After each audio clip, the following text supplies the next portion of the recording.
Praise the lord. ఈరోజు దేవుని వాగ్దానము, నీకు ఉపదేశము చేసేదను, నీవు నడవవలసిన మార్గమును నీకు బోధించేదను, నీ మీద దృష్టి ఉంచి నీకు ఆలోచన చెప్పేదను. కీర్తనల గ్రంథము 32వ అధ్యాయము 8వ వచనము. సహోదరి సహోదరులారా, దేవుడు తన పిల్లలకు ఇచ్చే ఒక అద్భుతమైన వాగ్దానం ఇది. దేవుని మార్గదర్శకత్వం, జ్ఞానం మరియు ప్రేమపూర్వకమైన శ్రద్ధ గురించి ఇది తెలియజేస్తుంది. ఈ వచనాన్ని 3 భాగాలుగా చూడవచ్చు. 1, నీకు ఉపదేశము చేసేదను. 2, నీవు నడవవలసిన మార్గమును నీకు బోధించేదను. 3, నీ మీద దృష్టి ఉంచి నీకు ఆలోచన చెప్పేదను. మొదటిగా, ఉపదేశము చేయడం అంటే కేవలం సమాచారం ఇవ్వడం కాదు. అది మన ఆలోచన విధానాన్ని సరిచేయడం, మనకు తెలియని విషయాలను, జీవిత రహస్యాలను దేవుడు మనకు బయలుపరచడం. ఉదాహరణకు, పేతురు నిష్ణాతుడైన జాలరి. రాత్రంతా కష్టపడినా ఒక్క చేప కూడా పడలేదు. ఉదయం యేసయ్య వచ్చి వల వేయమన్నాడు. అందుకు పేతురు, బోధకుడా, రాత్రంతా మేము ప్రయాసపడ్డాము, మాకేమీ దొరకలేదు అని చెప్పాడు. సాధారణంగా చేపలు రాత్రిపూట దొరుకుతాయి. రాత్రే దొరకనప్పుడు పగలు ఎలా దొరుకుతాయనేది పేతురు లాజిక్. అయితే యేసయ్య ధోనిను లోతునకు నడిపించి వలలు వేయమన్నాడు. పేతురు తన లాజిక్ పక్కన పెట్టి యేసయ్య మాటకు లోబడ్డాడు. ఫలితంగా వలలు పిగిలిపోయేంత విస్తారమైన చేపలు పడ్డాయి. ప్రియులారా, మన ఉద్యోగంలో లేదా వ్యాపారంలో మనకు ఎంత అనుభవం ఉన్నా దేవుడు ఇచ్చే చిన్న సలహా మన శ్రమను పూర్తిగా తొలగిస్తుంది. కొన్నిసార్లు దేవుని ఉపదేశం మనకు నచ్చకపోవచ్చు లేదా చాలా సింపుల్గా అనిపించవచ్చు. కానీ విధేయత చూపిస్తేనే పరిష్కారం దొరుకుతుంది. 2వదిగా, నీవు నడవవలసిన మార్గమును నీకు బోధించేదను అని అన్నాడు. ఇక్కడ మనం నడవవలసిన మార్గాన్ని మనకు బోధించడం అంటే మనకు కనబడని ప్రమాదాలను తప్పించి మనకు మేలు కలిగే దారిలో సరైన సమయంలో నడిపించడం. మనం చేయాల్సిందల్లా మనల్ని మనం ఆయన చేతికి అప్పగించుకోవడం. ఉదాహరణకు, ఇజ్రాయేలు ప్రజలు ఐగుప్తు నుండి బయటకు వచ్చారు. చుట్టూ ఎడారి, వారికి మ్యాప్ లేదు, ఎటు వెళ్లాలో తెలియదు. దేవుడు వారికి ఒక అద్భుతమైన ఏర్పాటు చేశాడు. పగలు మేఘస్తంభంగాను, రాత్రి అగ్నిస్తంభంగాను ఉండి వారికి దారి చూపించాడు. ఆ మేఘం ఎప్పుడు కదిలితే ప్రజలు అప్పుడు కదిలేవారు. ఆ మేఘం ఎక్కడ ఆగితే ప్రజలు అక్కడే ఆగేవారు. వాళ్ళు షార్ట్ కట్ వెతుక్కోలేదు, కేవలం ఆ స్తంభాన్ని అనుసరించారు. ప్రియులారా, మనం కూడా మన జీవిత ప్రయాణంలో సొంత ప్లాన్స్ వేసుకోకుండా దేవుడు నడిపించినట్లే ముందుకు సాగాలి.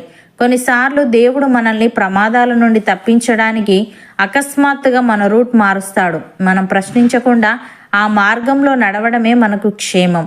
3వదిగా, నీ మీద దృష్టి ఉంచి నీకు ఆలోచన చెప్పేదను.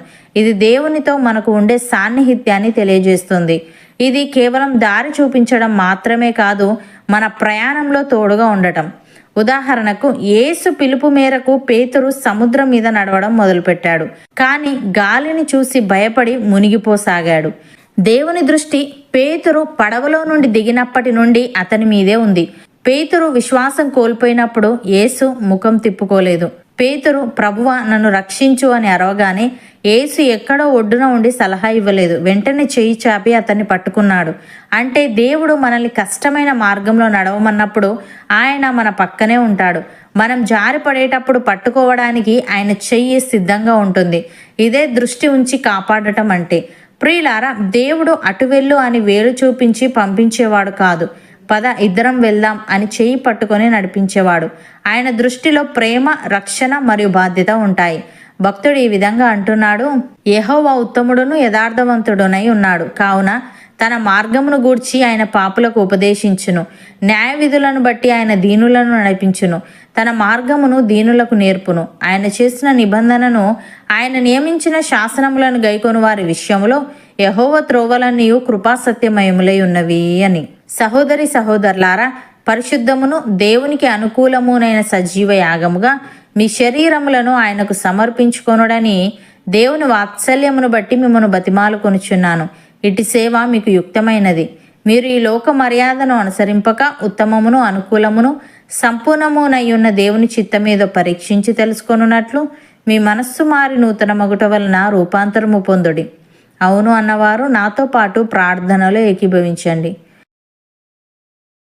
పరిశుద్ధుడా, ప్రేమగల తండ్రి, నీకు ఉపదేశము చేసేదను, నీవు నడవవలసిన మార్గమును నీకు బోధించేదను, నీ మీద దృష్టి ఉంచి నీకు ఆలోచన చెప్పేదను అని నీవు వాగ్దానం ఇచ్చావు. తండ్రి, నీకు స్తుతులు. దేవా, కొన్నిసార్లు నీ ఉపదేశం మాకు నచ్చకపోవచ్చు, లేదా చాలా సింపుల్గా అనిపించవచ్చు. కానీ విధేయత చూపిస్తేనే మాకు పరిష్కారం దొరుకుతుంది గనుక మేము మారు మాట పలకకుండా నీ ఉపదేశానికి లోబడే వారంగా ఉండుటకు సహాయము దయచేయమని, పరిశుద్ధమును నీకు అనుకూలమునైన సజీవ యాగముగా మా శరీరములను నీకు సమర్పించుకొని ఉత్తమమును అనుకూలమును సంపూర్ణమునయున్న నీ చిత్తమేదో పరీక్షించి తెలుసుకొనున్నట్లు మా మనస్సు మారి నూతన మొగట వలన రూపాంతరము పొందుకొనుటకు కృపచూపమని నీవు తోడుగా ఉండి నీ దృష్టి మా మీద ఉంచి మాలో ప్రతి ఒక్కరికి నీవే ఆలోచన దయచేయమని యేసుక్రీస్తు నామమున ప్రార్థిస్తున్నాము తండ్రి. ఆమెన్.